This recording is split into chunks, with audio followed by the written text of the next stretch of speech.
Senhor, o Senhor sabe que amanhã eu tenho que ir na oficina para conversar com o meu chefe. E dá a impressão que Deus diz, é verdade? Eu não sabia que você tinha que ir na oficina. Deus fica surpreso. Senhor, depois quando eu sair da oficina eu tenho que ir na escola para falar com a professora porque está havendo problema com o meu filho. E aí disse, eu também não sabia disso. É como se estamos dando para Deus um relatório. Para onde vou, o que eu tenho que fazer. Se a pessoa tem muitas coisas, muitas atividades anotadas, diz, Senhor, número 1, eu tenho que fazer isto, número 2, eu tenho que fazer isto outro, número 3, número 10, número 20. Estamos dando a Deus um relatório. Tem outros que quando vão orar, parece que estão pregando. São hábitos que não condizem com a oração, porque a oração é conversar com Deus, é verdade. Quando você está dando um relatório, também está conversando. Mas oração não é relatório.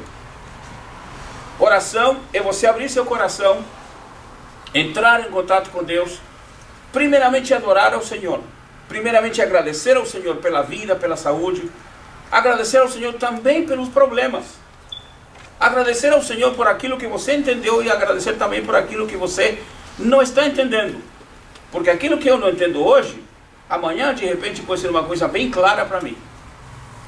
Aquilo que eu não tenho hoje, amanhã pode ser a grande oportunidade da minha vida. Então eu tenho que aprender a agradecer ao Senhor. Como orar quando chegamos a Deus? Primeiro agradecendo, segundo glorificando ao Senhor, e se sobrar tempo a gente apresenta as nossas petições. Amém? Amém. E nós começamos primeiro com as petições. Senhor, eu preciso trocar de carro.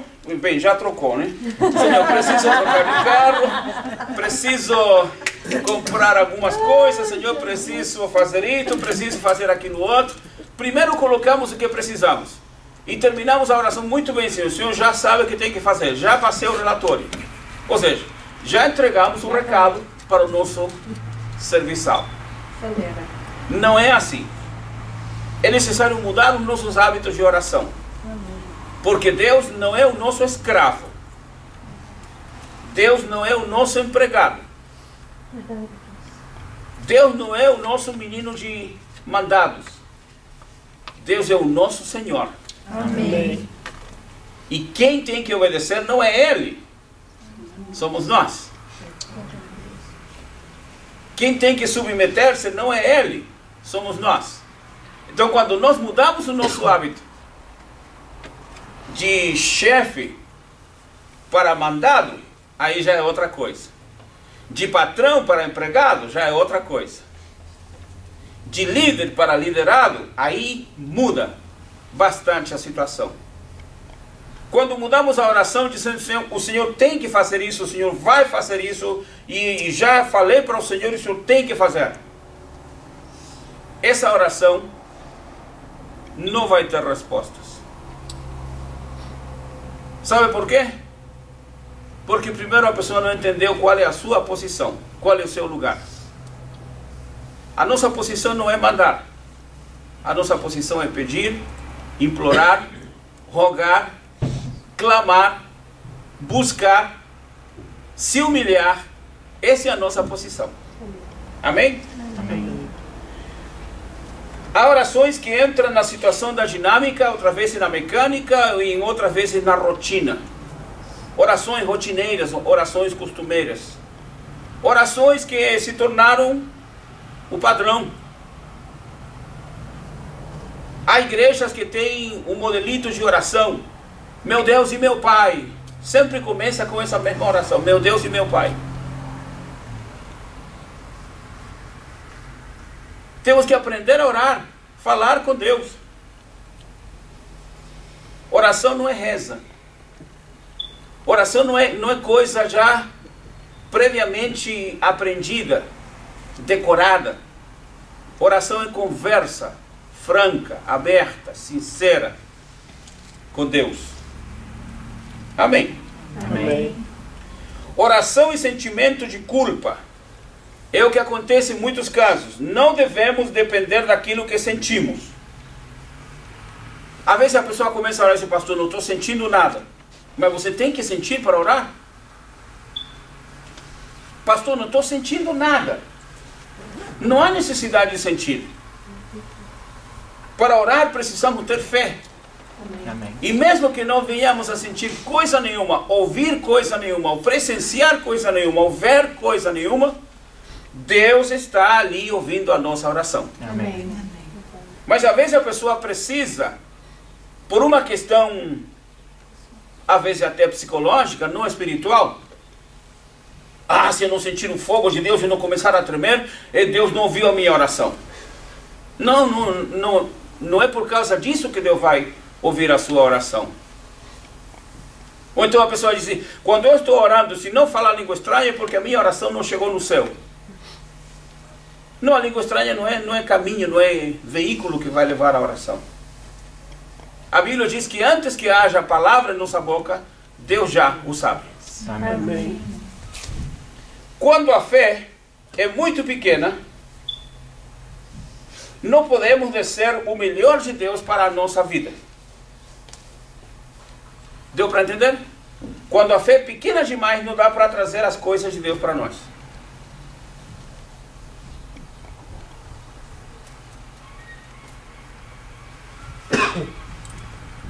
Temos que usar a nossa fé tem que aumentar, a nossa fé tem que crescer, a nossa fé tem que ser solidificada, a nossa fé tem que ser trabalhada, tem que ser estruturada, porque é através da fé que nós vamos alcançar as promessas de Deus para nós. A Bíblia diz que sem fé é impossível agradar a Deus. E temos um caso na Bíblia que às vezes é usado. No caso de Gideão, pediu um sinal a Deus. Não um, dois, não dois, três. E muitas pessoas se apoiam nisso. É bom quando há uma fé pequena, quando há uma fé sendo, às vezes, colocada em contraposição com a falta de fé, com a incredulidade, com a dúvida, é bom que a pessoa peça um sinal a Deus. Para que a sua fé, que é pequena, para que a sua fé, que é fraquinha, possa se fortificar.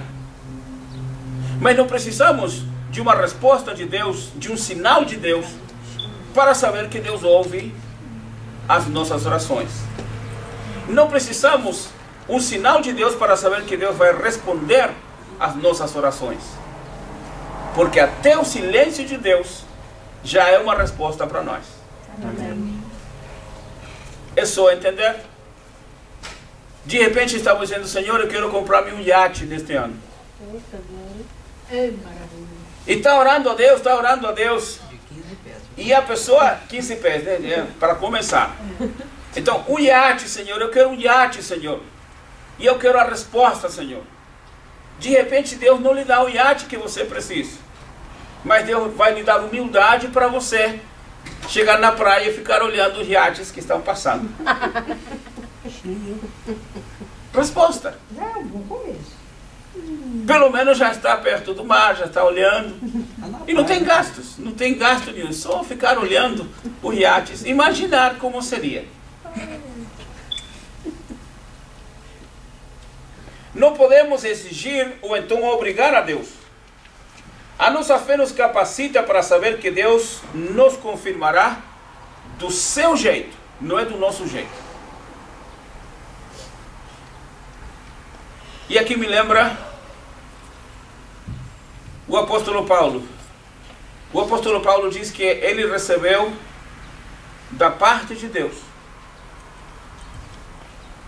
O quê? Mensageiros aqui. O mensageiro de Satanás, ou seja, ele diz que recebeu um espinho na carne, que ele identifica como um mensageiro de Satanás, no seu corpo. E ele orou a Deus, ele diz, por 3 vezes eu orei a Deus para que retire isto. Mas Deus me diz, a minha graça te basta. Ou seja, Deus não quis tirar o espinho na carne.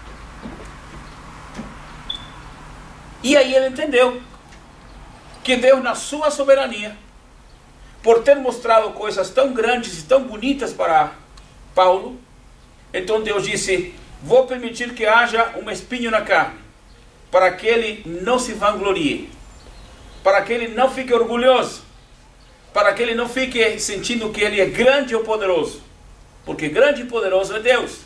Amém. Agora, se ele quer se gloriar, pode, mas que esse gloriar seja no Senhor. Amém. Então Paulo diz: Deus permitiu. Então não é a nossa oração que vai tirar tudo, que vai dar tudo. Isso fica triste para é uma situação triste para muitas pessoas. Dizer: então vou abrir mão do meu Mercedes-Benz, porque já que Deus não vai dar o iate para o irmão, então também meu Mercedes-Benz não vai chegar. Quando oramos a Deus e Deus não dá a resposta, devemos esperar, porque esperar é confiar. Amém.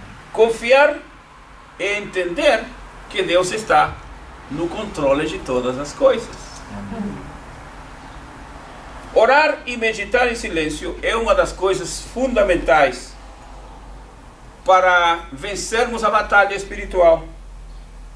Devemos orar e batalhar porque o diabo luta contra nós. Quando meditamos, aparecem vários pensamentos.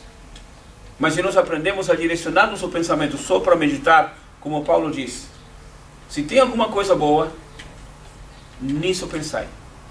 Pensai em tudo que é bom, tudo que é honesto, tudo que é puro, tudo que é agradável. Devemos pensar nessas coisas. E Paulo diz: se tem alguma coisa que seja boa, nisso pensai. Eu meditar, eu pensar. A oração tem que ser acompanhada de uma meditação. E aí nós vemos que há muita dificuldade em nossos dias. Muita atividade, muito trabalho, muito compromisso. As pessoas não têm tanto tempo para orar, muito menos vai ter tempo para contemplar as belezas de Deus. Interessante que quem nunca veio a esta cidade, quando vem aqui, fica olhando tudo. As construções, as ruas, as cores das casas, as árvores. Parece que onde eles moram não tem árvores, nem casas, nem ruas. Mas a pessoa vem olhando tudo. E quem mora aqui passa pela rua e não tem nem... Não para observar. De repente fala: tem uma casa nova que não tinha visto. Passa todo dia pelo lugar, mas não viu a casa que estava sendo construída. Não tem tempo. Às vezes na oração acontece isso. Estamos tão preocupados com tantas coisas que não temos tempo para contemplar as coisas que Deus fez. Coisas simples. O homem de Deus aconselha e diz: vai ter com a formiga, ô preguiçoso. Observar a formiga. Um pastor amigo meu disse que um dia estava entrando na igreja, caminhando, se olhou e viu na parede um grilo caminhando de costas. Olha, uai, mineiro, né? Uai, um grilo caminhando de costas, eu nunca vi na minha vida. Ele chegou mais perto e era uma quantidade de formiga que estava levando um grilo morto. E o grilo estava indo de costas mesmo. Ele falou: eu não sou preguiçoso, mas eu vi, não a formiga, primeiro eu vi o grilo, que estava caminhando de costas e me chamou a atenção. O diabo tem medo da oração. Por isso ele não quer que você ore. Porque oração é você conversar direto com Deus. Oração é você entrar no lugar santo dos santos e se comunicar com Deus. Oração é você abrir seu coração diante daquele que tudo pode. Oração é um momento tão especial entre você e o seu Deus e o nosso Deus, que o diabo tem medo quando você ora. O diabo não quer que você ore. Porque o diabo sabe que quanto mais você ora, você se torna mais perigoso para ele. Você vai entender melhor o processo de Deus. Você vai estar mais firme. Você vai ter uma visão mais ampla. Visão espiritual. Você vai ter mais força do Senhor. E o diabo sabe que isso é impossível que ele consiga vencer.